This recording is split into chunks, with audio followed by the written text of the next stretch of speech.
আপনি কি জানেন খাবার কত প্রকার? আমরা যে সকল খাবার খাই, এই খাবারগুলোর মধ্যে খাবার হলো তিন প্রকার। একটা হলো জীবন্ত খাবার। আমরা যে সকল খাবার সরাসরি খাই, মানে বিভিন্ন ফল, শসা, গাজর, মূলা, এগুলো আমরা সরাসরি খেতে পারি। সরাসরি যেগুলো খাবেন এগুলো হলো আপনার জীবন্ত খাবার।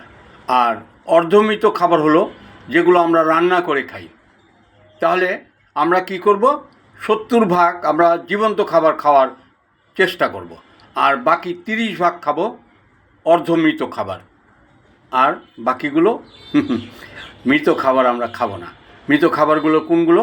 মৃত খাবার হলো বিভিন্ন বেকারি পণ্য, বিভিন্ন বেভারেজ, যত মানে আইটেম আছে, এগুলো মৃত খাবার। আরও অনেক মৃত খাবার আছে, এটা মানে আপনারা ধীরে ধীরে আমি এগুলো বলবো। আপনারা সচেতন হন, মৃত খাবার পরিহার করুন।